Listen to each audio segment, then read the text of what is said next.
that did HIP 113201, also project one by chance? So if you could come down, please. And here,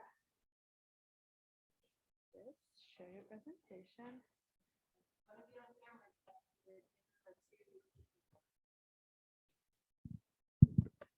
That works. So, all right. There you can speak here, and advance. Everyone. Let's get it here. All right. Hello, everyone. Good afternoon. My name is Victor Ramirez Delgado. I am a second-year grad student at the University of Delaware, and I'm here with Nicolas Unger, Jesse Weber, and Yolanda French, and we're going to present our project on the hands-on session called Companion Discovery on Hipparcos 113201. And so far, we're still not even sure. So we'll see how it goes. So first of all, a little bit of background on the star that we worked on. It is an M1 dwarf star with about a mass that is around 4.5 solar masses, according to a study that was published in 2021 by Biller et al. And we have a few astrometric measurements. I see it's not moving though.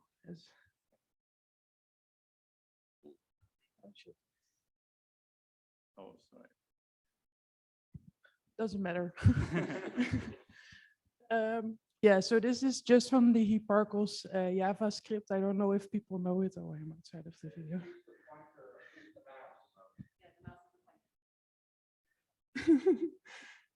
Well, as you can see here, like normally you would see this point moving across this line, which is the proper motion, as has been explained multiple times.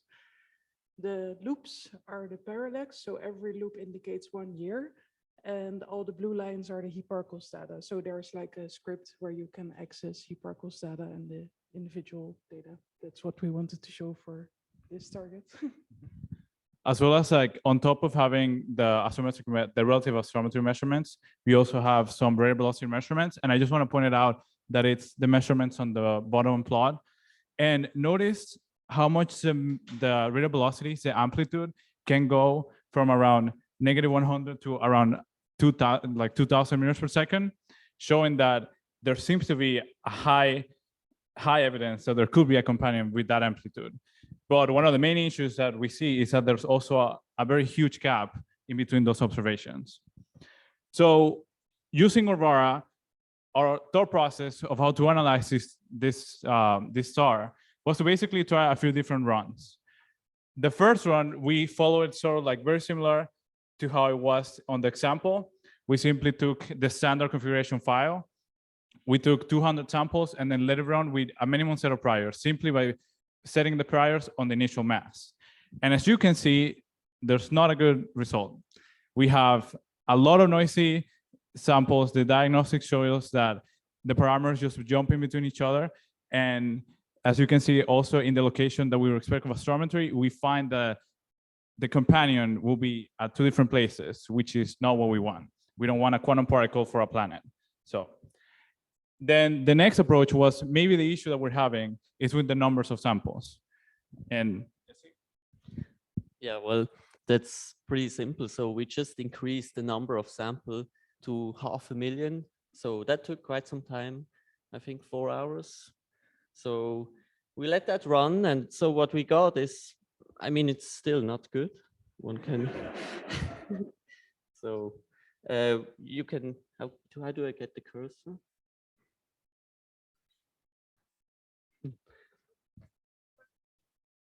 It's gone. Well,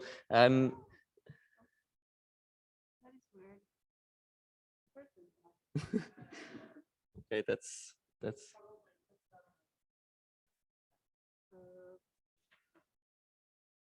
Yeah, I mean. Let's hear it again. Okay, but I mean, I can continue. Okay, no. Not what I wanted to have done. Here we go, but it should be back. Okay. Let me just PR this thingy here. Perfect. Thank you very much. Okay, so what you see is that what is interesting, we have a lot of switching up and down, but we also see that after some time, the walkers split again, so they kind of found a new solution. So it did not converge. And also what is interesting, the solutions they found, or we found, here are quite different to the points that are observed for the RV measurements. So that's also, so you see the chi-squared, both are really bad. So it didn't fix the problem. The next approach was to use now the SAR file and constrain now or set a starting position for the walkers. Also, we increase the number of temperatures to around 10. And in this case, we can see sort of an improvement. But one of the common signatures that occur as we did our examples and our simulations, we found that a lot of parameters have a bimodal distribution, which means that we find a lot of the samplers like a value, but then there's also some other value that the samples used to go through, which normally that indicates that in the optimization, we're finding a local minimum. And after running it in this case with the prior, so giving the starting positions, we get a little bit more of an improvement. So we get cleaner corner plots. The radial velocities, we also, like the plot that Jesse showed in the previous one, it doesn't, there's more of the samples or more of the orbits that hit all the other radial velocity measurements. But you can still see that, for example, when we look at the location of the companion, it is still not completely clear. And then we also have some orbits in the astrometric measurements that they seem to be too close to the star compared to the other ones. But in the case that when we look at the chains, we have to get rid of a lot of the burn-in in order to be able to look at these chains. But it seems like after, I would say, more around like the later part of the sampling, we were actually able to get some convergence. And lastly, to do one last experiment, we were thinking that one of the main issues that were happening in our analysis was coming from the relative astrometry data. So we considered to do one more experiment, which consisted of using no relative astrometry and just relying completely on the radial velocity measurements. And we did it similar to the ones from before. We used 2000 sampler, but in this case, we also did not see any type of improvement. In this case, we at least found out that it was better to use relative astrometry combined with radial velocities. So to conclude a little bit, as Victor showed, we had did many different examples, many different experiments. But one thing we found consistently is that the chi-squared for the separation and the position angle was always way off. Like as we showed in this one, we got a chi-squared of 30 for the separation and of 86 for the position angle, which is much higher than we would expect because we only have 5 measurements of relative astrometry. So this number should be much less than it is. It should be around 5 or 10. So, but even though the chains converged, so then the conclusion would be that the measurements are wrong, or at least there's a problem in the measurements because our fit seems to be converged and the radial velocity seems to be fit. So yeah, in the end, I think the conclusion was this, that I don't know if you have a plot, yeah, here.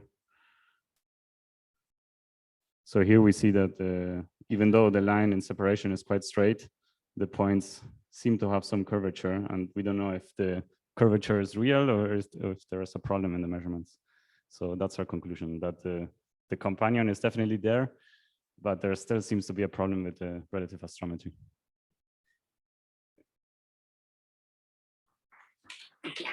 Thank you.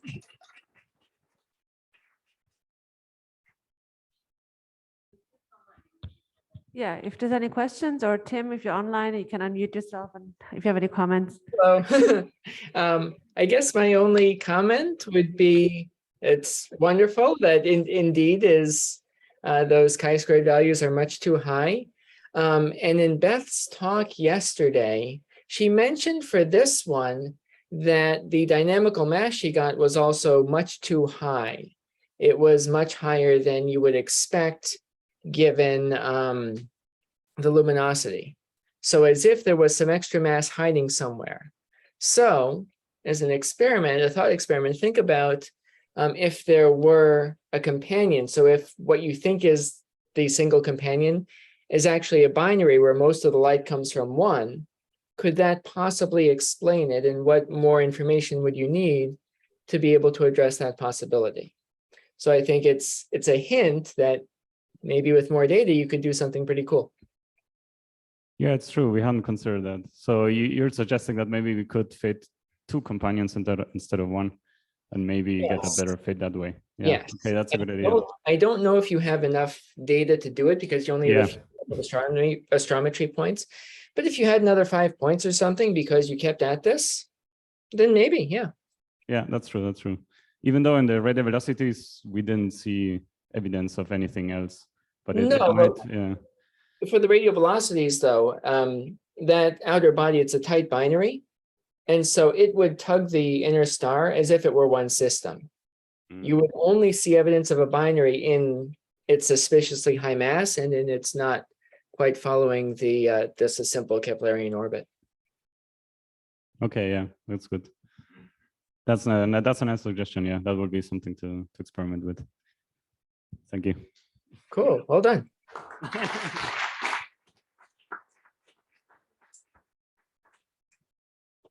Somebody else? Oh, last here. Cool. No problem. So we have group 3 next, please. It's the HIP 18267. Okay, perfect. Let's see, group 3.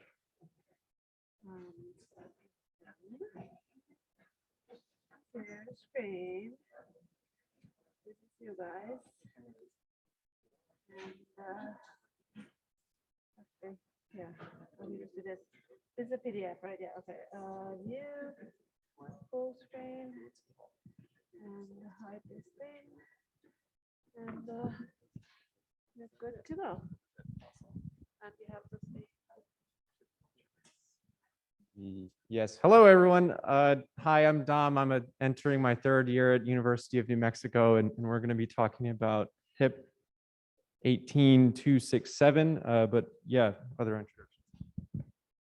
Daniel, yeah, hello, me. I'm a rising 3rd year at Columbia. I'm Ben Cassess. I'm a rising 2nd year at Columbia. Elliot Vrymut, final year at Georgia State with Recons. I'm Gavin Hung. I'm a 1st year at University of Maryland. And Gavin's super cool. He helped to write some of the code that went into Orbital, so that's really sweet. 1st year undergrad, yeah, he did this in high school. So anyway, this is a pretty sweet binary that was originally observed by Hipparchus whenever that was a long time ago. And so now has since been reobserved by Gaia, and we've got some relative astrometry for it. So we started by querying for it in the Gaia archive. And of course, it's got 2 designations because one of them is the primary and one of them is the secondary. And that is denoted, I didn't actually highlight it, my bad, but it's, oh, sorry, it's way down here, the Meade magnitudes. So clearly the one that's brighter is the primary, and the one that's dimmer is the secondary. And our goal is, it's a G7 star that the primary is. Thank you. Cool. So yeah, what we did is we queried Gaia for that. We kind of did some calculations to determine its right ascension and its declination, and the positions of the 2 components with respect to one another, which of course helps with our relative astrometry later on. So we kind of did some calculations regarding that and then used those as inputs to our relative astrometry later on. And so again, we just use those for separation and position angle. And then I think, is this where I pass it off or? All right, cool. Yeah, do it. So the separation is like 3 arc seconds in one, with arc seconds, right? 3 arc seconds in one direction and 1 point something in the other direction. And so we assume this is a circular orbit. You're looking at maybe a 600-year period. So that was the initial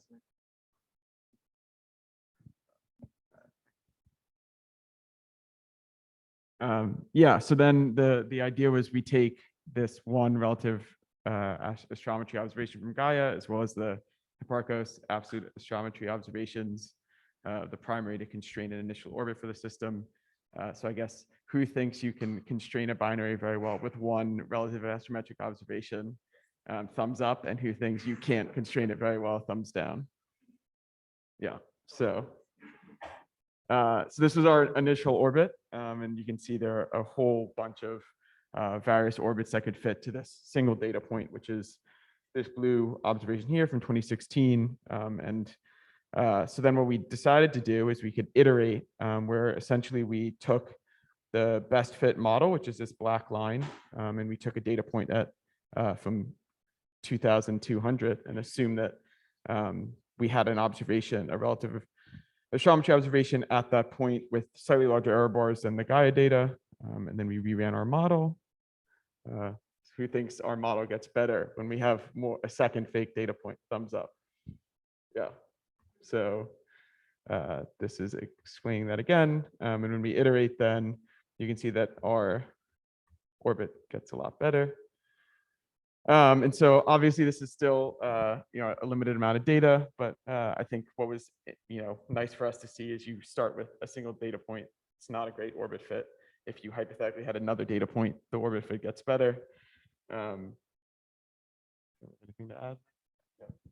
So just starting with the single relative astrometry point, we all 5 of us tried it on our own computers, and we got some vastly different answers. But then again, once we added the second point, things kind of came more in line with one another. And clearly, as you can see in our plot, the orbits that were calculated by the code also kind of were better constrained afterwards too. Yeah, what was interesting too is just maybe not with so much intentionality, but we had slight differences in our priors and assumptions on that single data point model. And with that, we got vastly different answers as well. So with the same single data point, but some slightly different priors or run times and stuff like that, we got very different initial fits to that single data point. But once we had the 2 data points, we kind of converged to something more similar. What does this mean for this binary as a physical system? If we adopt this 2-point model, we get that we likely have a massive star orbited by a low mass M dwarf. So something like 266 Jupiter masses was our best result, which is about 0.25 mass of the sun, with a wide major axis about 46 AU. So it's about a several 100-year orbit. 420 or so is yeah. So and highly eccentric also, which you could just see in this orbit. If this is the primary, so it kind of whips past the primary and then goes on this long high eccentric orbit out here. But also warning: interpret our fake data point at your own risk. So thank you.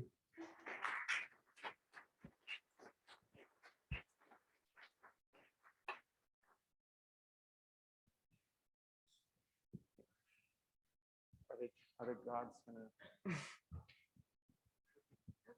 Any questions? So it'd be interesting to see with just a straight imaging observation, how you would constrain the orbits and the physical properties of the object. What sort of observations might you expect to make with some telescope?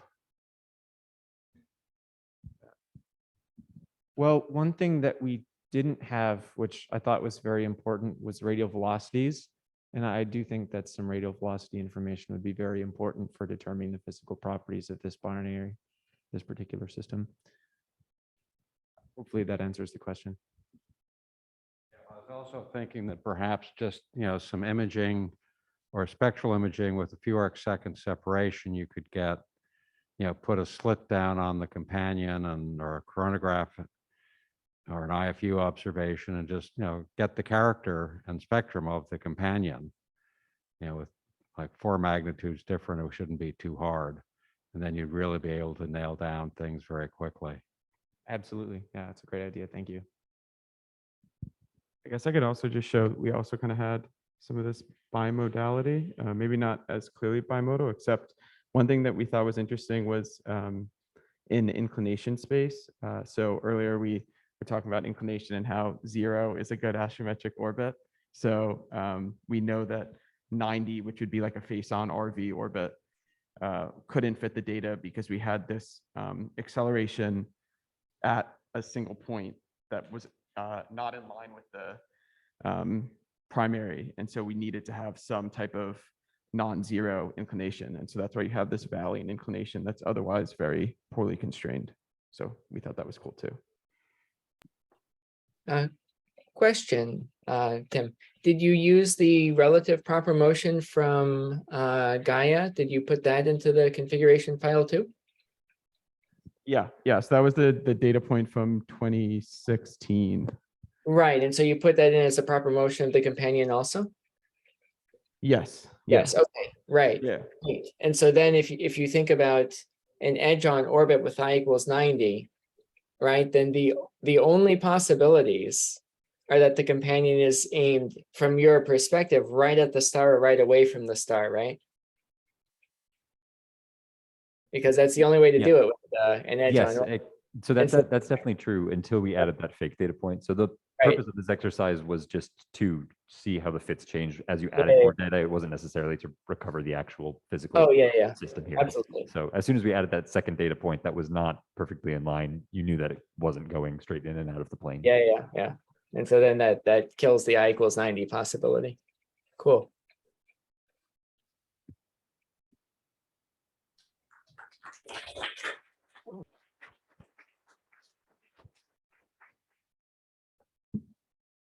So next up is group 5 with pi mensa.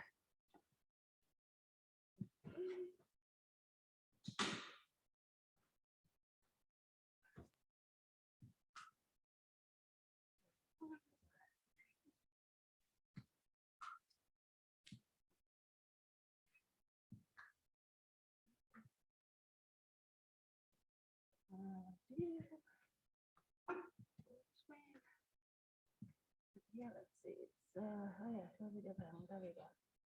Now you can see tip. And I'm gonna hide this. Actually, if I hide this, oh, we should move it. We can move it here. Like that thing. The light that up here, up there. You can move it around. And there's the mic.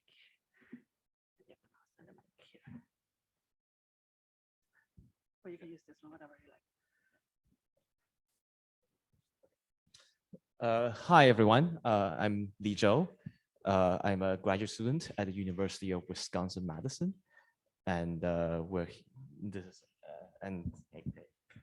I'm Alex. I'm just starting my third week as a graduate student at the University of Southern Queensland. So I'm a little new to this. This is my first time giving a presentation, so I hope nothing explodes. So that's our project. We looked at Pi Mensae system. Pi Mensae is a sunlight G0 star. It's about 18 parsecs away, so it's one of the closest sun-like stars to the sun. And in 2002, it was discovered to have a giant planet with an orbit period of about 5.7 years. That's about 2,100 days on a really eccentric orbit, 0.64 eccentricity. And the minimum mass is about 10 Jupiter masses. In 2018, the TESS satellite launched, and as its first science discovery, it found a transiting planet in the Pi Mensae system. So, this paper is from 2018, and our point of connection here is that the lead author is Chelsea Huang, who was Li Zhou's supervisor at MIT and is now my supervisor at the University of Southern Queensland. So Pi Mensae C, go ahead.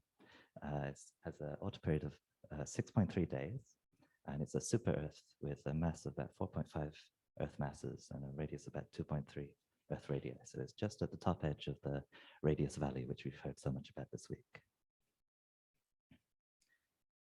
Of course, in 2018 as well, there was Gaia DR2, and then later in that year, Tim published his cross-calibration, providing the astrometric data for all of the cross-matched Hipparcos stars. And of course, Pi Mensae being such a bright star was one of them, but it took about 2 years for anyone to notice that there was something interesting happening. And suddenly then there was three groups that independently used that astrometric data to measure the auto inclination of Pi Mensae B. So the interesting point here is that because Pymancy C is a transiting planet, so its orbital inclination is known to be around 90 degrees. And then comparison with the orbit of Pymancy B allows for inference of the mutual inclination into the system, the misalignment between the two orbits. All right, so this is what we did for the project. We basically try to replicate the what's done in the literature, except using the new and improved Gaia EDR3 catalog. So we did a joint RV and astrometric fit for the outer planet only. That's because the inner planet signal is pretty small. I think it's 6 meters per second. Yeah, have that. Okay, yeah, it's very small, on the order of meters per second, and you really need the transit to be able to constrain its period and phase and so on. So that wouldn't work from just a pure RV fit. So we used the RVs from the Australian telescope, the Anglo-Australian telescope with the Euclid spectrograph, the HARP spectrograph, and the Corelli spectrograph. So this is the result. Because there are more than 3 sets of more than 3 colors in this plot, because there are various instruments upgrade that happened that forced us to split the data into multiple chunks for some of these instruments. And this is a fit to the proper motion. As you can see, it doesn't, it constrains it okay. There's still a lot of room for what the actual orbit can be. But even with these with the 2 points from Hipparcos and Gaia, that already allows us to constrain the inclination of the outer planet pretty well. And here's a corner plot to show that the posterior is well behaved. We probably could use more points, but I think for the purpose of this presentation, this is good enough. And you're going to see there's a decent constraint on the inclination of the outer planet. And this is our result. I think this agrees reasonably with the literature. I don't think this is quite an improvement yet, because we haven't used some of the most precise RV data in the literature due to constraint on computational power. There's like several hundred points of espresso data that we wasn't fitting for, which could potentially result in a better fit, because it would then also allow us to account for the motion of the inner planet.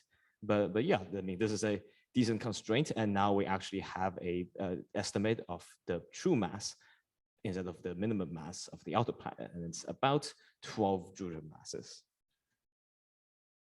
And as the last bit, we computed the mutual inclination posterior distribution of the 2 planets. We drew the inclination of the inner planets from the posterior of transit fits from the literature that also fits for the transit. The longitude of the ascending node of the inner planet is, of course, unknown, because it cannot be constrained with RV and transits alone. So that one is drawn uniformly from 0 to 2 pi. And this is the formula that computes the mutual inclination. Which, by the way, do not use this formula for small mutual inclination. It behaves badly numerically. Yeah, and this is the result. So we just took everything from the chain. We drew from the posterior from previous literature of the inner planet and computed the final posterior. And there's still a pretty wide range. But what we can confidently say is that the system is almost certainly misaligned, because it's very, very unlikely that the 2 have a mutual inclination below 20 degrees. So yeah, that's the end of our talk.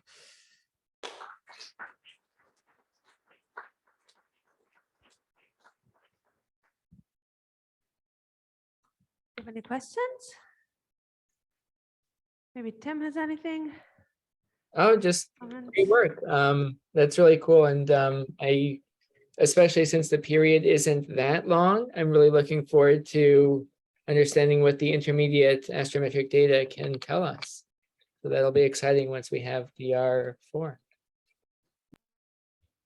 Yeah, I think what Alex said is that we I think Alex already worked on this system a little bit, before, but I think it would be nice to revisit it once the Gaia DR4 intermediate astrometry data comes out. So Yeah, absolutely. Yeah, I think once that comes, instead of talking about, say, 5-degree uncertainties, we'll talk about 1-degree uncertainties, something around that. I hope Yeah, so. it sounds like you have a good thesis topic. One question to think about is whether there's any Rossiter McLaughlin data which would tell you, which of the two planets, if either one, is at all oriented with respect to the spin of the star itself, or whether they've both been, sent into a cocked hat or what. Yeah, I believe in the literature there is already a Rossiter McLaughlin measurement for Pymense C with espresso. But because, of course, it's a very small planet, so the amplitude of the signal is very small. So you can never be completely confident in the results when you have a rotational velocity below a couple meters, kilometers a second. I mean, what we really need is the mother of all fits, including transit, RV, astrometry, isochrone, astroseismology, everything you name it, and then we'll get a really good constraint on the system. Yeah, for Chaz's question, one of the real pains is the orientation of the spin axis of the star, because Rossiter McLaughlin can tell you the relative inclination between star and planet, but it doesn't tell you where in the sky the star is pointing, so you're still left with annoyingly large uncertainties.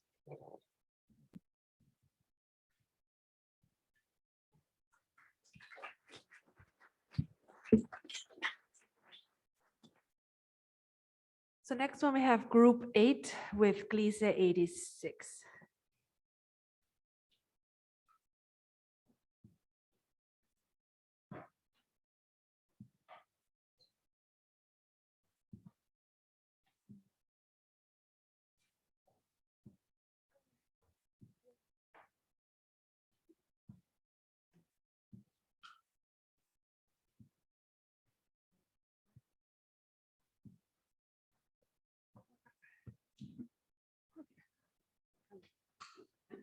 Who wants to start? Yeah, okay, thank you. Oh, yeah, you're gonna have to. Mic check. Hi, everyone. Thanks. Appreciate it. We picked a pretty interesting system. Oh, real quick introductions. Mark, Doug, and Pritita. And hi, we're representing Gliese system 86 system. Very interesting. And yeah, let's see. Next slide. Yeah.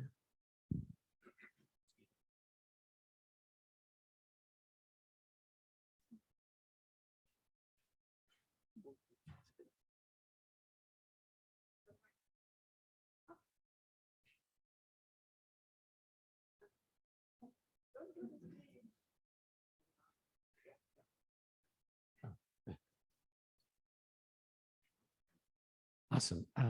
Yeah, pretty close. K-dwarf. I'm an M-dwarf person, so it interests me. We're 30-ish light years away, 10 parsec. It is a host planet.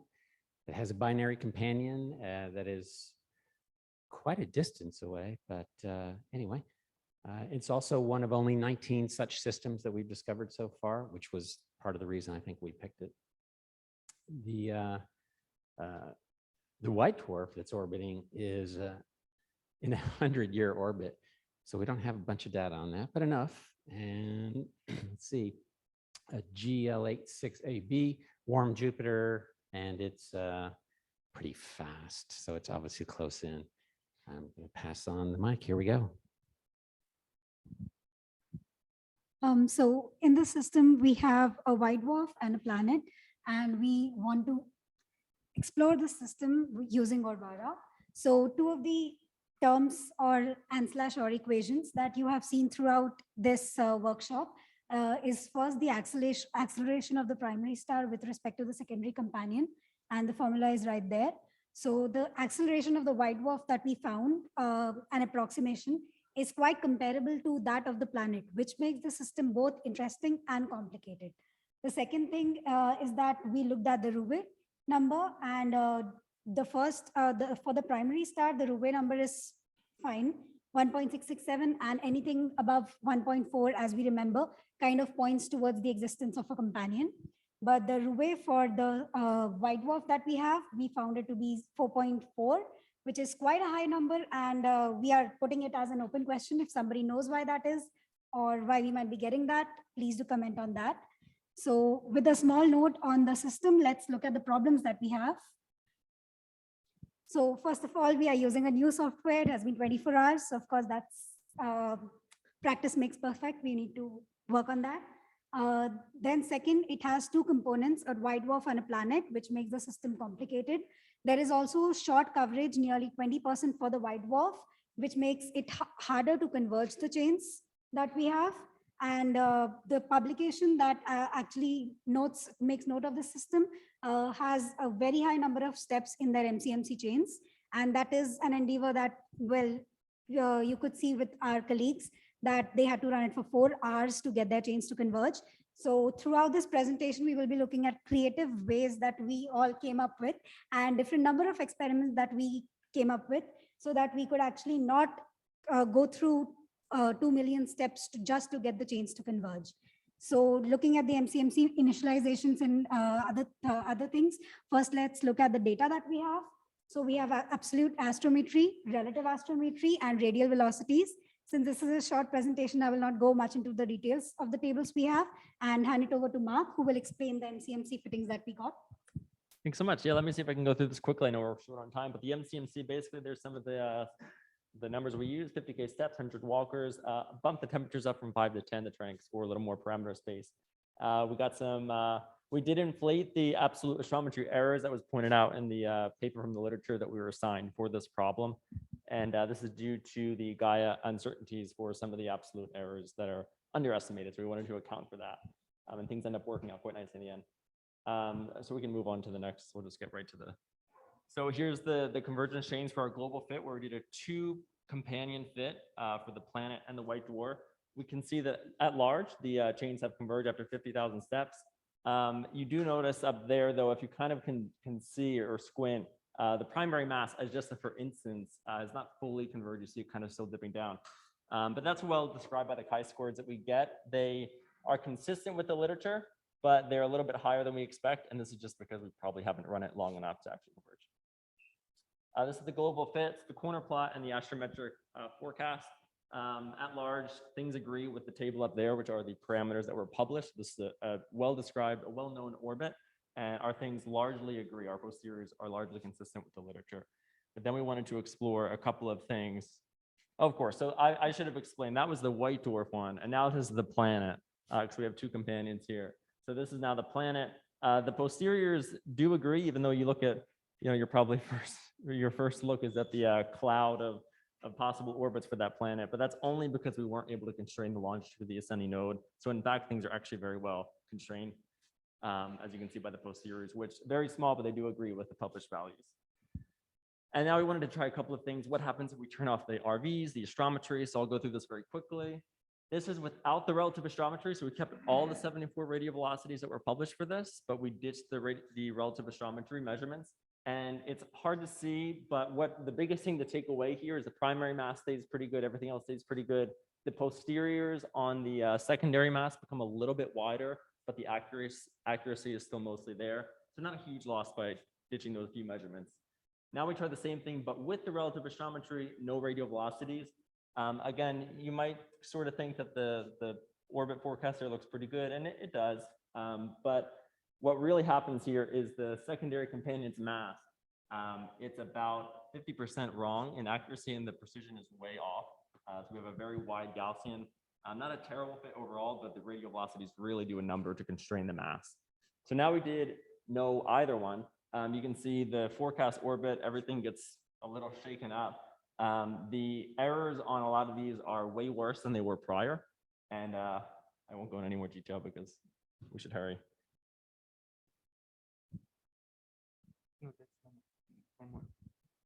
Yeah, so as Mark said, like we tried different approaches, including RVs or taking the relative astrometry out of the equation. And here I'm just showing like what I did. So I didn't inflate the arrows, and I used the broader priors. Also increased for 20,000 steps, and yeah, and depending on how we start the problem, maybe we can get slightly different. Yeah, and this is you compare. So this is for the white dwarf, and well, the white dwarf results agree fairly. So the number of things that we changed, first of all, we had priors. So Mark's results are the best. We have the priors, we have inflated errors. We computed it for a relatively longer duration and all that. But then we experimented and we changed the number of steps. The priors, we first set the priors, then removed the priors. These results in particular do not have inflated errors. And well, you will see that the primary mass converges for my results as well as Douglas's results, much better than Mark's results, but that is not at all because the results are good. It's because, well, we set the priors, and the priors are biasing this to be more in line with the results of the paper and not really the convergence. So, and then you can do the same thing with the planet. So these are again Douglas's results, and we have very minor differences in the results. For example, Douglas does not actually specify the companions parameters or the priors from any of the papers. He simply sets them using the -1 in the Orvara code. And yeah, so again, we do it with 20,000 steps and 5,000 steps. And so yeah, basically in a number of iterations, we find that priors are very important, especially when you're trying to constrain a two planet, or say a planet and a white dwarf system. Then inflating of errors is important, because if you do not inflate the errors, then basically you are either validating or invalidating the existence of an additional companion, which was also suggested in the paper. And well, then what did we learn with all of this? So Terry will give you a brief overview. Okay, fine. I will give you a brief overview of all we learned. So there were a couple of things that we learned about Orvara, the system, as well, what is the part of actually working with a group. So we learned that two planet systems are obviously complicated, and without priors, the convergence is very, very hard to obtain. Then because we have a group, we can run simultaneously a lot of things. So basically, if you use priors but shorter runs, you get closer estimates, but they are biased. Then if the primary mass estimate goes down as the chains begin to converge, that is, it should be around 0.87, but the final run that we got from Mark's results was around 0.78 or 79.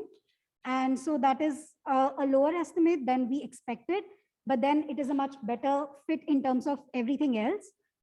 Then we see that if you use prior as well as longer runs, the convergence is really good and we get reasonably close estimates.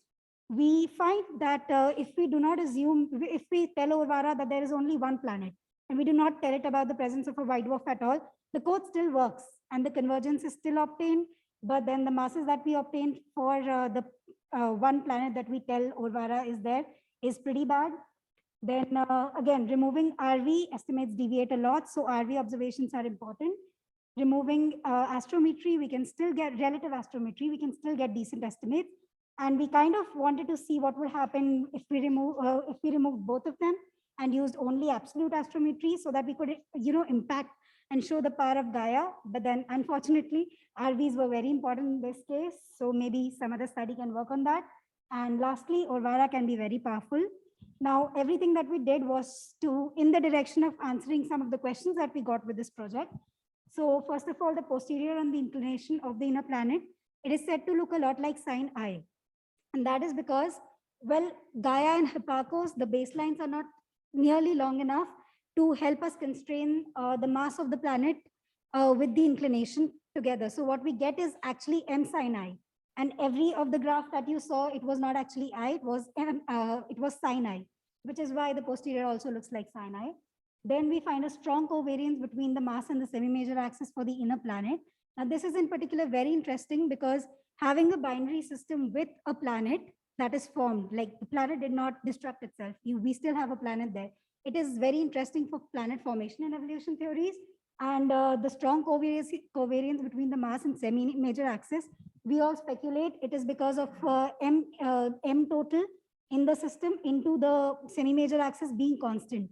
It is a relations by Jeans 1924. And well, the presence of that relation indicates something about the planet formation and evolution. And well, the paper also publishes it, so we're not going to get much more into it. Then we find chi-square values are reasonable when we use priors as well as inflated errors. And lastly, we had to construct a posterior probability distribution of the mutual inclination, but we were not able to achieve that. So that is something that can be done in the future. And yeah, thank you so much. Please feel free to ask us questions.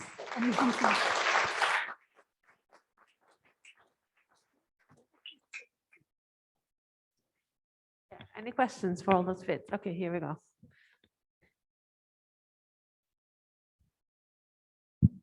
Yeah, you asked about the high Ruhe value. Is that for the white dwarf or the other star? Yeah, it was a white dwarf, the white Yeah. dwarf companion, about like 4.06 or something. And what's the separation between the two? It's 25 AU, about 2 arc seconds. On the sky. 2 arc seconds-ish. 2 arc seconds, Yeah. yeah. And I guess there's a large magnitude difference, so that it might be that the brighter star is actually contaminating the light, contaminating the measurements of the white dwarf, and then you can get it quite high. So the photometry of the primary is bleeding into the secondary. that Yeah, maybe. yeah. So that might be a reason, but I can't say for sure.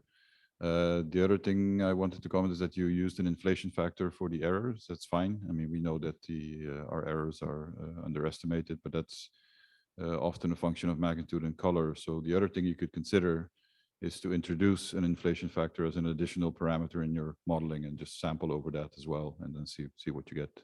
Yeah. That's a good point. Yeah, thank you. Yeah.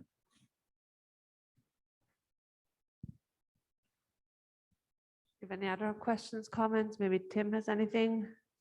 Oh, the only thing I was going to say with the error inflation is I think that's just the data being too good in a sense that now you start to have to worry about exactly how the astrometry is modeled within Hipparchus, within Gaia, because it's not properly fitting the epoch astrometry. And the acceleration in this system, I think it's more than 100 sigma. And so when you start talking 100 sigma results, then all of these little systematics that don't matter when you're talking lower precisions, they start to rear their ugly heads.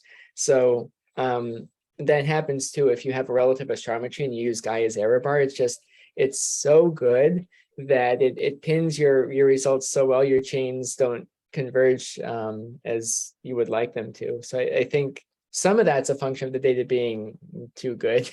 But that was great. I mean, I also want to say that for all the groups, I'm extremely impressed. You guys have done a great job with all of this.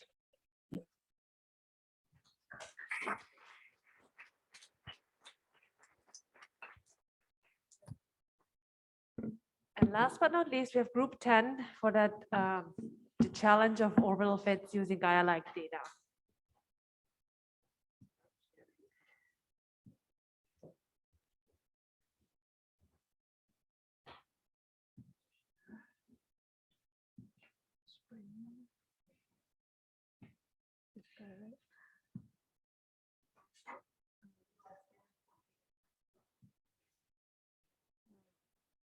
Full screen.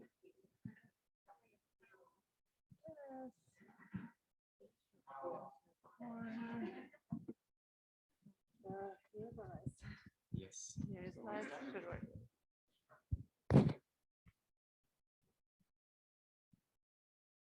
A very good afternoon to all the past, present, and future astronomers out here. Strictly ghost unhinted. Yeah, I hope you all had an extremely good experience with this Sagan workshop throughout. And it was quite amazing to learn a lot of things. And I guess even I have learned a lot of things from this. Throughout this learning, we have attempted to fit a single star model and a non-single star model using Gaia synthetic data. And I hope my friend Jan and Mark will walk you through this. Okay, sure. So our exercise was basically to fit sky paths and orbits to absolute astrometry.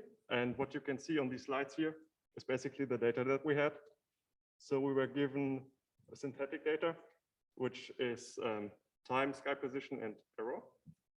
And then also scanning law parameter variables like the theta, the scan angle, and also the parallax factor, which are shown at the bottom of the slide.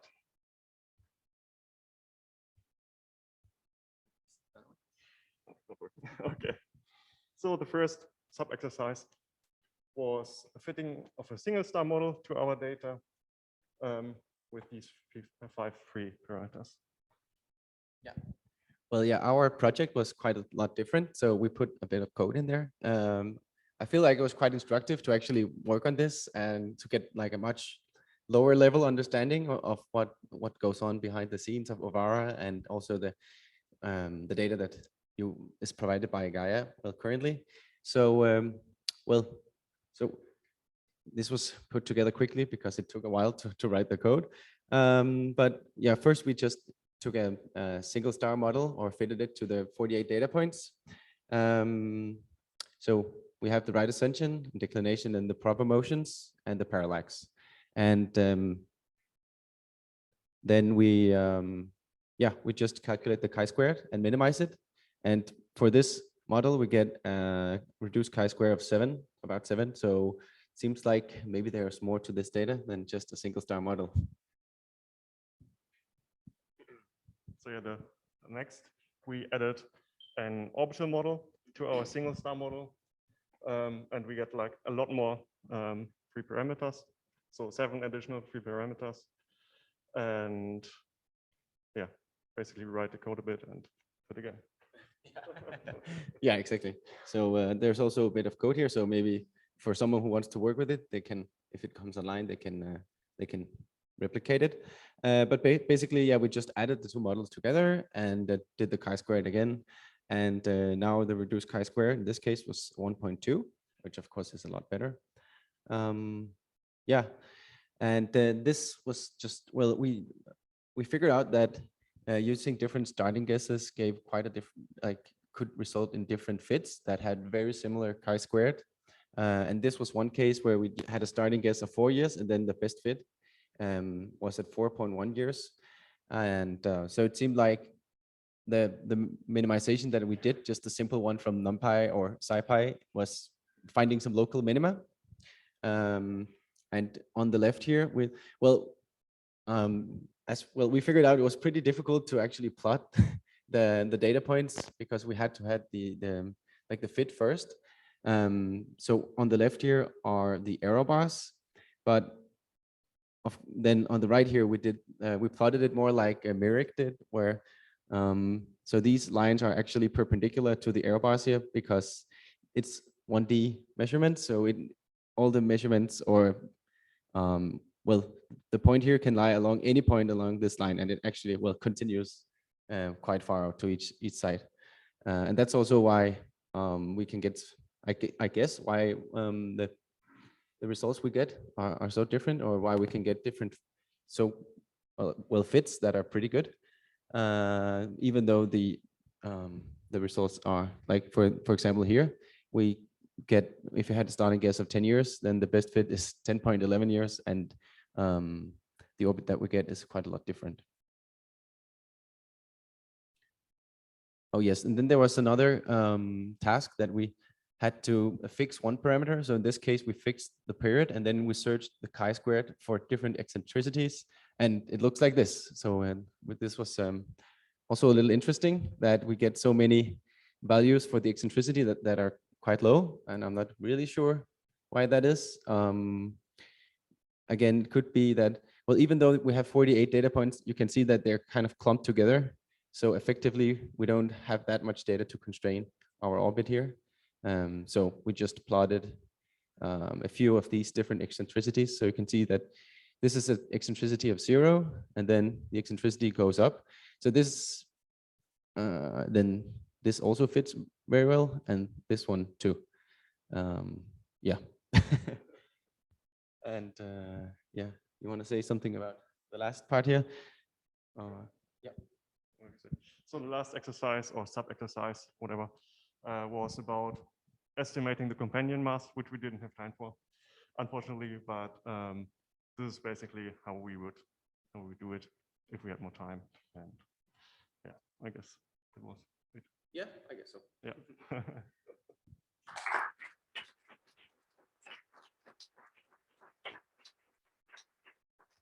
Thank you very much. You met the challenge. So do you have any questions or comments?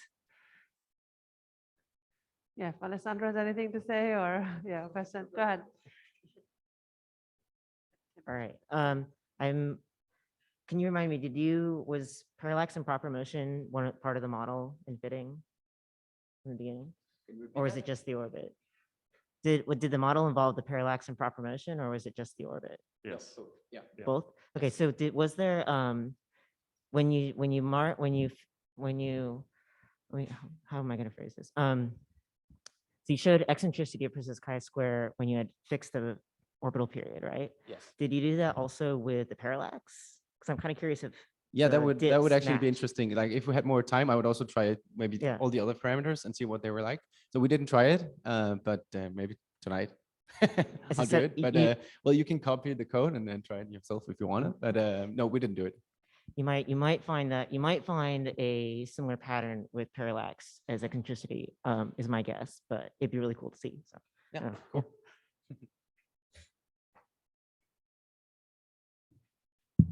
Congratulations for figuring this out very quickly.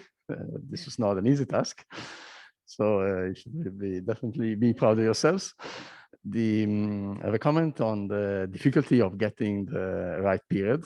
It is indeed not an easy task, especially if you're using a local solver like the one that you have implemented. Naturally, if you were to be doing something more sophisticated and start the Bayesian way all the way, you'd probably be able to constrain things a little bit better. Yeah. There was anyways an intrinsic difficulty in the sense that I can tell you that indeed the orbit has a period that is longer than the time span of the observations. And so part of the difficulty that you have identified is intrinsic to the fact that you don't have data to cover the full cycle of the period. So everything actually entirely checks out. What you found is indeed what you were expected to find. That's good.